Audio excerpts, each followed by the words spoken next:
എൻ്റെ പേര് ജോസഫ് എന്നാണ്. ഇതെൻ്റെ വൈഫ് മേരി. ഇത് മൂത്ത മകൻ ജീവൻ. അത് ഇളയ ആള് ആൽഫ്രഡ്. ഞങ്ങൾ 4 പേരടങ്ങുന്ന ഒരു കുടുംബമാണ്. ഈ സ്ഥലം കഴക്കൂട്ടം അടുത്തുള്ള ഇൻഫോ പാർക്കിനടുത്താണ്.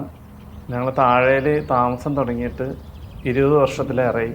ഇപ്പോൾ അവിടെ 2 ബെഡ്റൂമേ ഉള്ളൂ. അങ്ങനെയാണ് ഞങ്ങൾ ഒരു 3 ബെഡ്റൂം ഞങ്ങൾക്ക് ആവശ്യമായി വന്നപ്പോഴാണ് മുകളിലൊരു ഫസ്റ്റ് ഫ്ലോർ പണിയുന്നതിനെ കുറിച്ച് ആലോചിച്ചത്. അങ്ങനെ ഞങ്ങൾ ഒരു കോൺട്രാക്ടർ അന്വേഷിച്ച് നടക്കുമ്പോഴാണ് എൻ്റെ ഫ്രണ്ടിൻ്റെ വീടിൻ്റെ പാല് കാച്ചലിന് ചെന്നപ്പോൾ ഇവരുടെ നോട്ടീസ് കണ്ട് അങ്ങനെയാണ് ഇവരുമായിട്ട് കോൺടാക്ട് ചെയ്തത്. പിന്നെ ഇവരുമായിട്ട് സ്ട്രെച്ചർ ബേസിൽ ഇവരുമായിട്ടൊക്കെ കുറേ കാര്യങ്ങളൊക്കെ ഞങ്ങൾ ചർച്ച ചെയ്ത് അങ്ങനെ ഒരു തീരുമാനത്തിലെത്തി. അങ്ങനെ 3 ബെഡ്റൂം. അപ്പോൾ അങ്ങനെ വരുമ്പോൾ സ്റ്റെയർ കേസ് കയറി വരുമ്പോൾ ഫ്രണ്ടിൽ കുറച്ച് എക്സ്റ്റെൻഡ് ചെയ്യേണ്ടി വന്ന് അത് ചെയ്ത്, അതുപോലെ തന്നെ ഫസ്റ്റ് ഫ്ലോറിൻ്റെ മുകളിൽ കയറാൻ ടെറസിൽ കയറാൻ ഒരു സ്റ്റെയർ സൈഡിൽ വേണ്ടി വന്ന്. അപ്പോൾ അതുകൊണ്ട് ബാക്കിൽ കുറച്ച് എക്സ്റ്റൻഷൻ വന്നു. അങ്ങനെല്ലാം വളരെ നല്ല രീതിയിൽ ചെയ്തു. 10 മാസം അവർ പറഞ്ഞിരുന്നു. 8 മാസം കൊണ്ട് അവർ കംപ്ലീറ്റ് ചെയ്തു.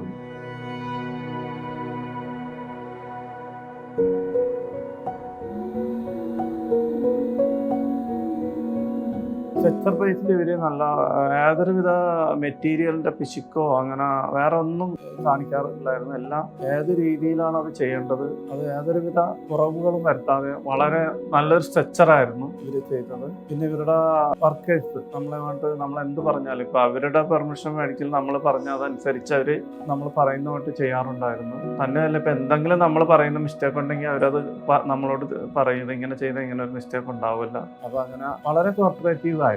അതുകൊണ്ടും നല്ലൊരു എക്സ്പീരിയൻസ് ആയിരുന്നു ഇതിനായിട്ടുള്ള കോൺട്രാക്ട്.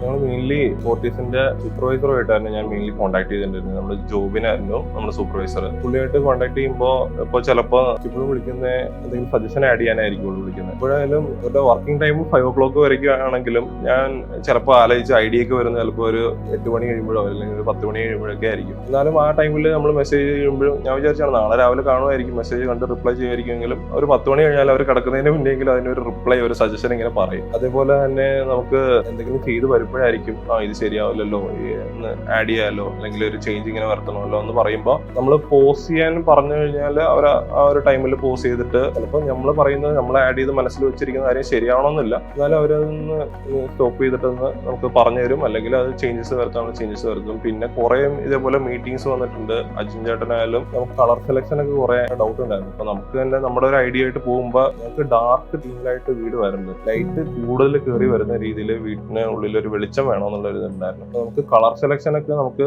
കൂടുതൽ ഹെൽപ്പ് ചെയ്തിട്ടുണ്ട്. നമുക്ക് അതിനെപ്പറ്റി വലിയ ഐഡിയ ഇല്ലായിരുന്നു. എന്നാലും കൂടുതൽ കോർട്ടീസിന്റെ അടുത്ത് നമുക്ക് കോൺടാക്ട് ചെയ്തപ്പോൾ കുറെ ഹെൽപ്പാണ് കിട്ടിയിട്ടുള്ളത്.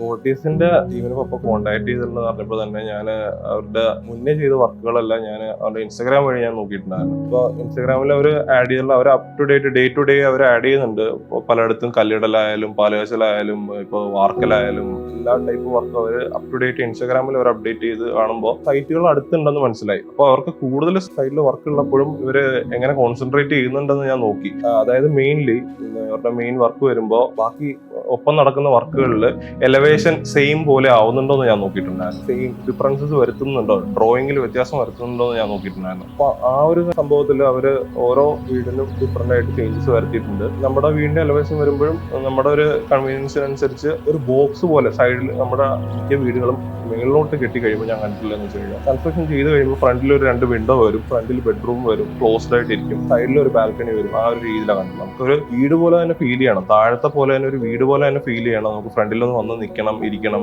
ഈവനിങ് ഒരു ടീ ഒക്കെ ആയിട്ട് നിൽക്കണം. അപ്പൊ അതിന് വേണ്ടിയിട്ടുള്ള കൺവീനിയൻസിന് ഒരു വീട് പോലെ തന്നെ ഒരു ഫീലിൽ തന്നെയാണ് മേളിലോട്ട് അവർ കെട്ടി തന്നിട്ടുള്ളത്. അപ്പൊ അത് വെച്ച് നോക്കുമ്പോൾ സാറ്റിസ്ഫൈഡ് ആണ്.